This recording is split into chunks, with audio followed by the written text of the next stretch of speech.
네, 시청자 여러분 안녕하십니까. 출발 마케돈 예민수입니다. 7월 3일 화요일입니다. 예, 어제는 하반기의 첫날이어서 저희가 이제 여러 가지 그림들을 그리고 조금 뭐 큰 기대는 아니지만 기대감을 일말 가지고 출발했는데 하반기 첫날 증시 충격이 꽤 컸죠. 코스피가 뭐 정말 힘없이 2,300m로 무너졌고요. 코스닥도 800선을 내준 형국이었는데 주범은 기관이었습니다. 기관의 매도인데 그리고 이제 외국인들도 선물 시장에서 선물을 좀 함께 따라 팔았는데요. 왜 기관들은 이렇게 팔까요? 예, 결국은 뭐 불확실성을 피하고자 하는 것 같습니다. 7월 6일 날 있을 관세 부과 일정들 그때까지의 불확실성 일단 뭐 팔아놓고 다시 판단하겠다는 그런 심리로 저는 읽었는데요. 어쨌든 뭐 과한 것만은 사실이지만 그렇다고 해서 돌리면 또 얼마나 빠르게 돌릴 수 있을까에 대한 의문도 좀 듭니다. 미 증시는 약세 출발했다가 어제 뭐 우리 증시, 중국 증시 거의 2% 같이 밀렸고요. 유럽도 밀렸고 미 증시도 하락 출발했는데 강보합권으로 좀 올려서 끝났고요. 기술주는 강했네요. 0.76% 올랐고 우리 야간 선물도 0.7% 정도 올라서 어제보다는 오늘 좀 반등의 기운은 있습니다만 역시나 넉넉히 어제 하락이 과했으니 오늘 간단하게 돌릴 것이다 이렇게 생각하기는 또 쉽지 않습니다. 장용혁의 마켓 시그널 장용혁 팀장님 먼저 만나서 시장 상황들 하나 판단하도록 하겠습니다. 1부 시작합니다.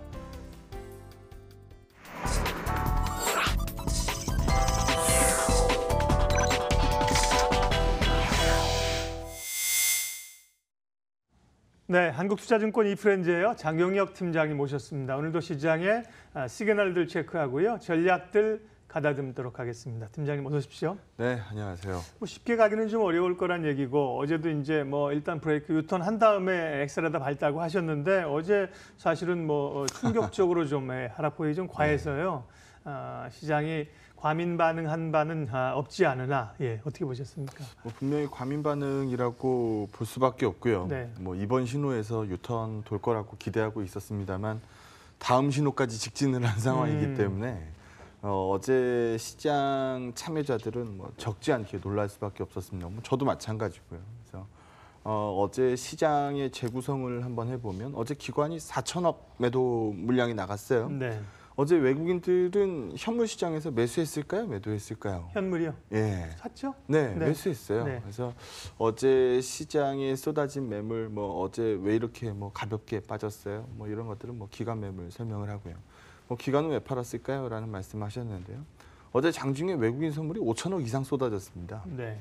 그러다 보니까 뭐 어제 그 2,300 강하게 깨는 그 분위기에서 외국인 선물이 5천억 쏟아지고 있으면 뭐 이 겁 안 먹을 수 없죠, 사실. 예, 그래서 뭐 기관들의 매물을 상당 부분 불러 일으켰다라고 말씀드려도 뭐 과언이 아닐 것 같은데요. 외국인 선물은 끝날 때까지 이제 차곡차곡 줄여가지고요. 그것도 종가 내고 나서 엄청난 폭으로 줄였고요. 1,500억대 매물로 마무리를 지었습니다. 결국 어제 장중에 외국인 현물이 흔들린 게 아니고 선물을 흔들었고 선물이 기관의 매물을 불렀고 그 부분이 시장에 뭐 어제 분위기에서 나는 매수하겠습니다라고 들어가 있는 매수물들이 있었을 리가 없잖아요.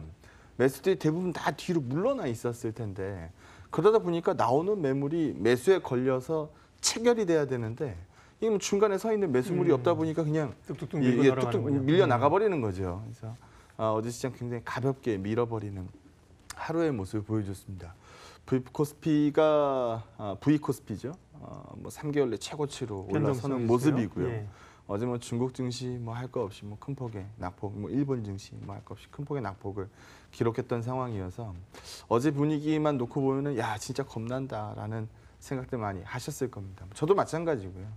근데 뭐 하나 지울 수 없는 점은 과해 보인다라는 점이에요. 그래서 뭐 제가 시장에 밑선을 그어드릴 수는 없지만 뭐 분명히 과한 하락을 시장이 반영하고 있습니다. 시장이 늘 과하니까요. 그렇죠. 떨어질 때 과하고 오를 때 과하고. 오를 때 오버슈팅하기 마련이고 빠질 때 언더슈팅하기 마련이죠. 그래야 시장이 굴러가는 겁니다. 시장이죠. 네. 뭐 제가치에 딱 맞춰서 이 오르고 빠지고 거래된다라고 하면 시장의 차익 거래 기회가 전혀 없기 때문에 여러분들 트레이딩 기회가 존재하지 않을 겁니다. 그래서 바이앤홀드 전략밖에 없겠죠. 그렇게 움직이면. 근데 시장은 그렇지 않으니까요. 그래서 그 뉴스 어제 시장은 뭐 부진했습니다만 양안 선물에서도 볼 수 있는 것처럼 뭐 일정 부분에 과했다라는 평가는 내릴 수 있을 것 같습니다.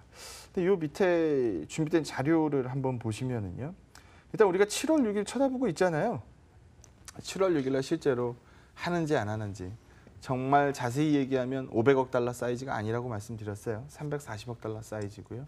그 이후에 이제 나머지 160억 달러에 대해서 지금 검토 중이니까 뭐 이것도 뭐 때리네 마네 뭐 이렇게 얘기가 나갈 것 같습니다. 지금 여기까지가 500억 달러고요.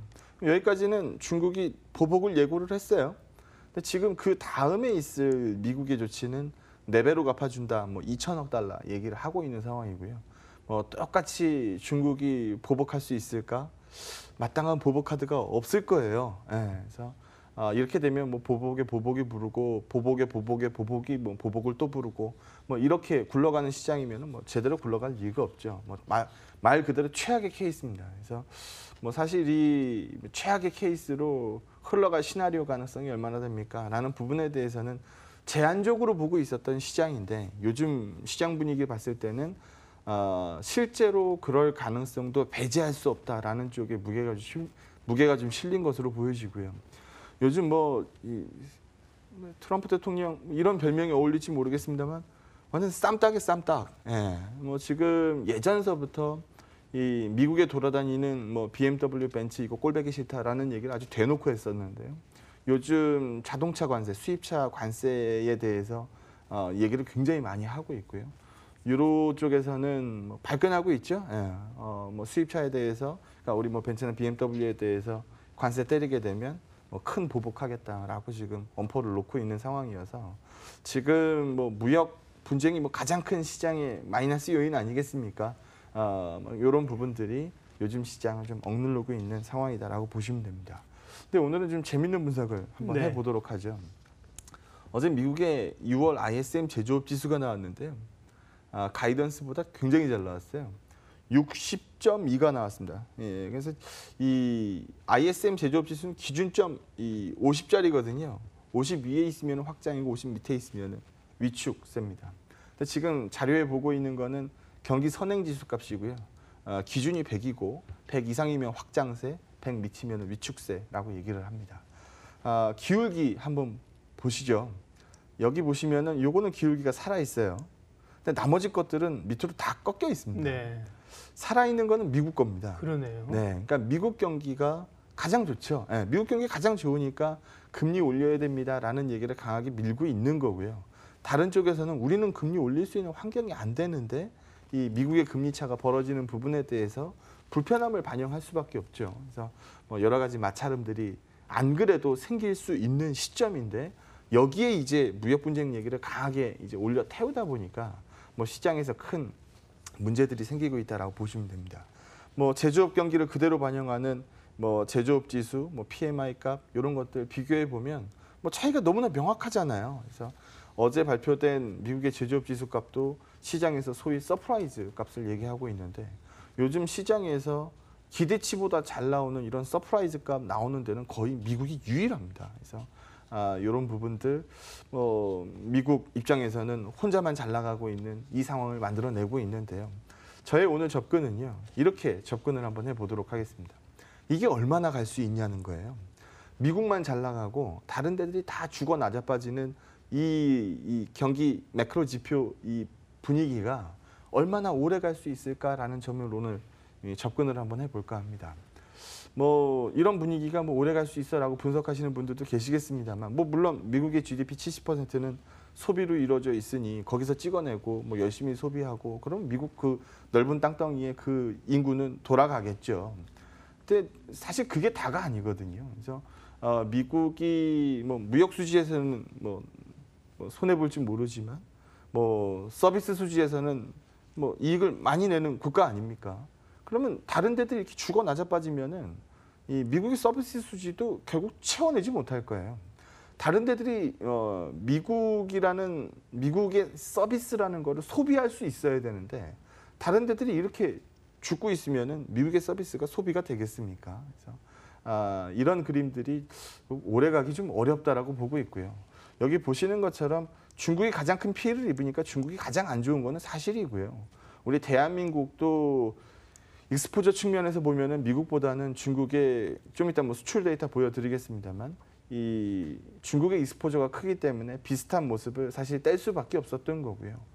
그나마 선진국 단에서 미국과 유로가 버텼던 건데 뭐 최근에 유로 증시는 뭐 보셨던 것처럼 무너져 있는 상황이고 엔화 니케이 증시 같은 경우에 딱 엔화 가치로 움직이거든요. 그러니까 엔화가 약세 가는 국면에서는 시장이 살아 있고요. 엔화가 강세 가는 국면에서는 시장이 좀 흔들리는데요. 요즘 달러 강세가 워낙 강하게 나오다 보니까 엔화 약세 움직임이 굉장히 많았고 그나마 니케이가 좀 버티는 모습을 보여줬었는데요. 최근에는 니케이도 잘 못 버티고 있습니다. 그래서 뭐 미국만 혼자 잘 나가는 이런 분위기 오래 끌고 가기는 어렵다. 참 웃긴 그림인데 우리가 자고 일어나면 제일 먼저 하는 건 뭡니까? 미증시 올랐나 빠졌나 보죠. 그렇죠, 예. 지금은 그럴 필요가 없어요. 네. 왜냐하면 지금 상관계수가 거의 제로 값으로 근접을 했어요. 상관계수 제로란 얘기는 A가 오르든 빠지든 B한테 영향을 미치는 게 제로란 얘기거든요. 완전 정상관 플러스 1이면 A 오르면 B는 무조건 오르는 거고 완전 역상관 마이너스 1이면 A 오르면 B는 무조건 빠지는 거거든요. 상관계수 제로 값이면 A가 오르든 빠지든 B하고 아무런 상관이 없다는 얘기예요. 요즘 미증시하고 국내 증시가 이렇게 움직입니다. 그래서 최근 사실 어제 같은 낙폭도 마찬가지죠. 그렇죠. 누가 생각인들 했겠어요. 어제 50p 넘게 빠지는 그 시장 이유에 대해서. 그래서 그런 부분들이 최근 시장을 좀 억누르고 있다. 그러다 보니까 별의별 얘기들이 다 나옵니다. 수출 지표 얘기 한번 해보죠. 수출이 언더퍼폼 때렸으니까 우리 경기 체력이 떨어졌다. 뭐 이렇게 해석들을 합니다. 근데 자세히 좀 들여다보죠. 6월 수출은 0.1% 로스가 났는데요. 요거 한번 생각해 보시죠. 우리 6월 달에 수요일 날 심심치 않게 쉬었어요. 현충일 쉬고 그다음에 선거일 쉬고 그러다 보니까 그 다음 주부터 수요일 날 몸이 근질근질하죠. 예, 이틀 일하고 하루 쉬고 이틀 일해야 되는데 이게 일주일을 통으로 일하려니까 굉장히 힘들었던 기억이 납니다. 이 조업일수를 조정을 한번 해보죠. 조업일수가 평소보다 작았기 때문에 요거 조업일수 조정을 하게 되면 지금 일평균 수출액은 역대 두 번째입니다. YOY 값으로 봤을 때 6% 이상 늘어 있거든요. 그리고 또 하나, 지금 선박 같은 경우에는 이게 한두 푼짜리가 아니지 않습니까? 조선주들 언제 올라요? 수주 땄을 때 올라요. 그런데 이 수출 지표에는 이 선박 데이터는 인도할 때 잡아요. 그러니까 이거 아무런 영향 없는 데이터거든요. 근데 작년에는 선박 수출 인도가 있었고 이번 6월에는 없었고 그 부분의 차이가 굉장히 크게 잡혀 있는 겁니다. 그래서 선박값에서 마이너스 난 게 마이너스 83%거든요. 이게 한두 푼짜리가 아니니까. 그래서 요거 제외하고 조업일수 평균 때리면은 지금 굉장히 우호적인 뭐 가이던스 대비해서 잘 나왔다라고 평가할 수 있는 수출 지표입니다. 게다가 요즘 원달러가 오르고 있잖아요. 그래서 이런 부분들은 우리 수출 데이터 뭐 너무 죽는 소리 하는 쪽으로는 끌고 가기 어렵다라고 보고 있고요. 환율 얘기했으니까 한 페이지 더 말씀을 드리면, 그러니까 우리가 지금 이 철수 입장에서 생각하지 말고 토마스 입장에서 생각을 한번 해보자는 거죠. 단기적으로 원화 가격이 굉장히 큰 폭의 약세를 갔어요. 뭐 물론 1,120원 뚫고 1,130원, 45, 50원 이렇게 가는 환율 생각하면은 토마스도 더 팔아야죠. 근데 어느 정도 뭐 환율 뭐 무한히 올라가는 건 아니니까 환율의 피크아웃 시점을 저 또한 마찬가지로 기다리고 있는 거니까요. 그 분위기가 되면 환차익으로 먹을 수 있는 프라핏 기대 수익률이 5% 정도 나올 겁니다. 게다가 최근에 시장이 아주 가볍게 날려 빠졌죠. 그러면 여기서 또 들어올리는 이 매수물들이 진행된다라고 하면 여기에도 기대 수익률 5% 이상 나올 것 같습니다. 그러면 철수는 지금 울상이 돼 있습니다만 토마스 입장에서는 뭐 단기적으로 한번 돌리면 10% 이상 먹을 수 있다는 얘기거든요. 외국인들 성적표는 달러로 읽어야 되는 게 뭐 사실이니까요. 그래서 과거에도 보게 되면 이 원달러 튀는 국면, 이 원달러 튀는 국면에서 시장 재미없었던 거는 여러 번 봤었던 모습들입니다. 그래서 뭐 다 이런 모습들이었거든요. 그래서 지금도 마찬가지로 너무 눌려 있었던 환율이 튀면서 시장이 좀 눌린 케이스. 우리는 이 반전을 보고 싶은 거잖아요. 그래서 뭐 저도 이 그림을 기다리고 있는 거고 외국인들도 이 그림을 기다리고 있지 않을까. 뭐 지금 종목 얘기하는 거 아무 뭐 의미 없다라고 말씀하시는 분들도 계시겠습니다만 지금 같을 때 쇼핑 리스트를 준비해 놓지 않으면 시장 반등 나올 때 뭐 사지? 라고 얘기할 수 있는 시장이 될 수 있다. 이렇게 판단합니다. 예, 지금 보여주신 이제 자료들은 종합해서 하나로 읽으면 어제의 우리 시장이 사실은 또 최근의 흐름들이 좀 과했다. 좀 심했다. 그게 물론 이제 과했다고 우리가 평가한다고 오늘 급반등 돌리는 건 아닙니다만 어쨌든 좀 과한 국면이라는 걸 일단 보고요. 종목 이야기를 좀 전에 하셨습니다. 사실은 뭐 지금 같은 주가가 50포인트 빠질 때는 긴급 시장 진단을 해서 왜 빠졌느냐, 어디까지 밀릴 것이냐, 제가 이런 얘기를 많이 하는데 조금 전에 종목을 준비해 오셔서 제가 웬 종목 이렇게 여쭤보려고 했는데 답을 좀 하셨습니다. 지금 종목을 골라놔야 주식시장이 이제 어쨌든 정상적으로 하고 이제 숏 커버링이 돌아와서 급히 올라갈 수 있을 때 따라잡을 수 있다. 그런 시점에서 종목 얘기를 해주신다고요? 네, 지금 긴급 시황 진단 한다라고 하면 우리가 빠지는 이유를 모르는 게 아니잖아요. 네. 우리 빠지는 이유 다 알고 있거든요. 그래서 그거에 관련된 뉴스 다들 기다리고 있을 거고요. 분명히 과하다라는 판단을 공감하시는 분들이라면 다음에 시장 돌아 나올 때 뭐 인덱스가 됐든 ETF가 됐든 뭐 증권주가 됐든 증권주도 뭐 시장 올라가는 국면에서 소외되지 않을 거 아닙니까? 뭐 삼성전자가 됐든 뭐 이런 부분들 뭐 손쉽게 살 수 있을 텐데요. 뭐 그거 외에 다른 종목들도 얘기를 한번 해보려고 하는 겁니다. 뭐 계속 무역 분쟁 얘기만 해봐야 방송이 너무 재미없을 거 아니에요. 그렇게 되면 MTN 시청률도 떨어질 거고 그래서 이 재밌는 뭐 그럼 다음을 준비하는 종목 얘기하는 게 훨씬 더 도움이 된다고 판단했고요. 뭐 자료 양이 많으니까 빨리 서둘러서 가야 될 것 같아요. 첫 페이지 보시면은요. 의미 있는 뉴스가 나왔던 종목들을 한번 취합해봤습니다. 송원산업이에요. 우리 과거에도 우리 송원산업 얘기 많이 했었던 것 같아요. 근데 주가가 좀 굉장히 잘 버텼던 주가였는데 최근 굉장히 안 좋았었죠. 뭐 이유는 딱 하나입니다. 판가 인상 기다리고 있었는데 판가 인상이 계속 딜레이되고 있었거든요. 지난 금요일 날 기준으로 판가 인상 발표가 됐어요. 이 제품가 기준으로 15% 평균가 15% 올립니다. 그럼 밑에서 보는 것처럼 물량값이 지금 소폭 증가세 보이고 있는 국면에 지금 가격은 YOY로 봤을 때 크게 올라 있었는데 이거를 15%더 올렸다는 거예요. 그렇게 되면은 이 기업의 어닝스는 어떻게 될까요? 당연히 올라가겠죠. 네, 많이 올라가겠죠. 그래서 2분기 실적까지는 뭐 올라간 원재료비를 커버하지 못했으니까 뭐 부진한 실적 뭐 시장에서 보겠습니다만 3분기 실적 기대치가 크게 높아지는 기업이라고 보시면 됩니다. 그래서 안정제 하는 기업이잖아요. 뭐 플라스틱 산화 방지제나 뭐 이 광안정제나 뭐 이런 부분들 하는 회사거든요. 플라스틱 원가에서 극히 미미한 원가 비중을 차지합니다. 그래서 바스프 다음으로 이제 글로벌 넘버 2 이 위치에 있는 기업이고요. 제일 굿 뉴스는 판가 인상인데 그 뉴스가 발표가 됐죠. 어제 시장에서 그 아사리 판때기에서 장중에 10% 넘는 이 상승을 만들어냈었던 기업이거든요. 그래서 시장이 다시 돌아난다라고 하면은 이런 뉴스들 갖고 있는 쪽으로 먼저 관심이 갈 수밖에 없을 테니 요거 한번 소개해봤고요. 네. 두 번째는 제가 과거 방송에서 몇 번 얘기했었던 기업이에요. 신세계 인터내셔널입니다. 계속 신고가예요. 가장 단순히 얘기하면 비디비치 모르면은 신세계 인터내셔널 주가 이해 못한다라는 부분입니다.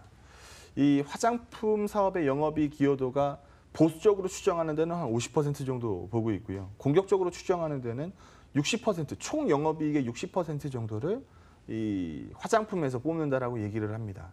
그럼 얘는 화장품 업종의 밸류에이션을 줘야 되는 거예요. 그래서 과거에는 뭐 안 보였던 이익이었는데 지금은 이익 관여도가 굉장히 커졌기 때문에 제가 과거 방송에서도 비디비치 모르면 신세계 인터내셔널 주가 이해 못합니다라는 내용으로 방송을 많이 했었는데요. 그 부분이 그대로 계속 호조를 보이고 있다라고 보시면 될 것 같고요. 신세계 인터내셔널이 제일 잘하는 거는요. 브랜드 띄어다 팔기입니다. 그러니까 우리가 요즘 뭐 이름만 대면 알만한 이 데들이 있어요. 꽤나 좀 트렌디하게 히트를 쳤다라고 얘기하는 뭐 지난 겨울에 몽클레어가 얼마나 유행이었어요. 뭐 패딩 값이 사실 싸진 않은데 뭐 그거 열풍이었죠. 그 요즘에 골프웨어에서 가장 열풍 불고 있는 거는 제이 린드버그입니다. 그래서 이 린드버그 브랜드도 신세계 인터내셔널이 하고 있고요. 뭐 알마니자 들어가는 거는 신세계 인터내셔널에서 다 하고 있고요. 그래서 이런 부분들 브랜드 장사도 굉장히 잘하고 있는 회사죠. 계속적인 신고가. 그래서 이런 부분들도 한번 볼 수 있고요. 예. 저한테 스몰캡은 잘 안 어울립니다. 그러게요. 뭐 다들 아시겠습니다만 근데 제 눈으로 봤을 때도 이 기업 참 매력적이다라고 보이는 기업은 EM택입니다. 어제 그 장중에 진짜 그 난리가 난 그 시장 분위기에도 계속 플러스를 유지하다가 뭐 막판에 이제 조금 이제 상승폭을 줄이면서 끝을 냈는데요. 이 뭐 다들 잘 알고 계시는 것처럼 KTNG 릴 이 위탁 생산하고 있는 업체입니다. 요즘 바깥에서 담배 피면은 담뱃불을 못 빌린대요. 다 전자담배로 바꿔가지고 네. 담뱃불을 못 빌리는 시대가 왔습니다. 근데 이거 가지고 다라고 얘기하기는 어렵고요. 뭐 무선 이어폰이라든지 블루투스라든지 원래 이거 쪽으로 네. 하고 있는 회사거든요. 그러니까 뭐 다른 건 됐고 요거 한번 보시게 되면 지금 EPS 단으로 봤을 때 굉장히 매력적으로 이 어닝스 증가를 끌고 오고 있고요. 네. 사실 이게 다가 아니다라는, 그러니까 여기 가이드는 올해 것까지밖에 안 줬잖아요. 이 이후의 가이드들을 굉장히 공격적으로 주고 있는 상황이어서 요즘 스몰캡에서 좀 똘똘한 스몰캡 찾으시는 분들은 요즘 EM택 관심들 많이 갖고 계신 것 같습니다. 그리고 어제 장중에 신고를 찍었다가 뭐 상승폭을 조금 줄였던 기업인데요. 메일유업입니다. 사실 우리가 중국에서 한안령 나왔을 때 메일유업도 주가가 아주 죽어났었죠. 예, 그래서 뭐 중국 산하 제한이 좀 풀리는 부분에 대해서 기대치 반영을 해야 되는 상황이었는데 그거 반영 못하고 뭐 한항령 이유 때문에 뭐 작년에 죽어났었던 기업입니다. 근데 지금은 뭐 상당 부분 돌아 나오고 있고요. 뭐 이 수출은 무조건 YOY 값이기 때문에 전년도에 이 죽어 있는 기저효과면 이번에는 당연히 돋보일 수밖에 없는 거고요. 요즘 또 계절이니만큼 이 여름철이 돌아왔으니까 편의점 많이들 들락날락 하실 텐데요. 편의점 가가지고 컵커피 많이들 드실 거 아닙니까? 그래서 메일유업에서 나오는 컵커피 브랜드가 뭐 카페라떼, 뭐 바리스타, 뭐 이런 것들이거든요. 네. 그래서 여기 MS도 뭐 무시할 수 없는 거고요. 그래서 여기 보는 것처럼 매출액, 영업이익률 뭐 긍정적으로 보고 있는 회사 메일유업 뭐 신고가 찍고 있으니까 한번 보여드렸고요. 마지막으로 이 기업 얘기는 좀 하고 나가야 될 것 같아요. 하나투어가 지금 주가가 죽어나고 있습니다. 네. 이유는 딱 하나예요. 환율이 올랐다. 라는 겁니다. 그리고 오사카 지진 났다. 일본에 지진 나는 거 한두 번 본 것도 아니고 원달러 올라간다고 우리 여행 잡았던 거 취소하는 것도 아닙니다. 우리가 뭐 해외여행 가가지고 몇 천만 원씩 쓰고 오는 거 아니잖아요. 근데 이 환율이 올랐다고 해서 여행 계획을 취소하시는 분들은 아마 안 계실 거예요. 그래서 이 부분을 너무 과도하게 반영하고 있다라고 판단하고 있고요. 뭐 일예로 우리 추석 연휴 때 지금 비행기 티켓 검색해 보신 분들은 아시겠습니다만 평소 가격의 3배 이상 붙어 있습니다. 그거 누가 먹을까요? 여행사가 먹습니다. 그래서 뭐 그런 부분들 같이 반영해서 본다라고 하면 앞서서 몇몇 기업들은 뭐 충분히 강세 이유를 설명했고 하나투어는 뭐 최근 충분히 약세를 반영했다라는 의견 쪽으로 정리해서 말씀드리도록 하겠습니다. 예, 어제 사실 급락 충격이 있었는데 오늘 뭐 그 이야기와 함께 미리 한 발 좀 더 나아가서 종목들을 좀 골라놓는 작업까지. 그러니까 기존에 뭐 우리가 포트폴리오도 얘기를 하셨습니다만 그것보다는 이제 좀 종목을 선별해놓고 대기하는 그런 얘기까지 했습니다. 전략 마무리하겠습니다. 어제 분위기까지 보면은 원래 누울 자리 보고 다리 뻗으라 그러잖아요. 네. 전혀 누울 수 없는 자리로 보이죠. 예. 편해 보이지 않는 누울 자리인 건 맞습니다. 하지만 그 자리 아니면 누울 데가 없어요. 어제를 끝으로 시장에서 떠나실 분들이 아니라고 한다면 분명 이 자리에 또 누워야 됩니다. 그래서 편해 보이지 않는 자리였을지 모르지만 이것도 적응하고 나면은 나름 괜찮을 거거든요. 떠날 시장이 아니기 때문에. 그래서 분명히 과했었던 시장이라면 분명히 돌려내오는 움직임이 있을 거고 첫 술에 배부르긴 분명히 어렵다라는 거 모두 인정하고 있는 사실이기 때문에 네. 반대편 차선으로 넘어가서 엑셀을 받는 시점, 그 시점을 계속 기다려 보도록 하겠습니다. 저희 방송 또 장 팀장님과 진행하는 이 코너 보시는 분들은 이렇게 시장 상황에 대해서 두려움 가지시거나 겁먹을 필요는 없을 것 같습니다. 왜냐하면 다른 사람들이 이미 충분히 두려워하고 있거든요. 그리고 이제 그 이유들을 지금 이제 알고 있기 때문에 어찌 대응해야 될 것인가에 대한 시나리오들을 그리시면 좋을 것 같습니다. 한국투자증권 이프렌즈예요. 장용혁 팀장님 함께했습니다. 고맙습니다. 네, 고맙습니다.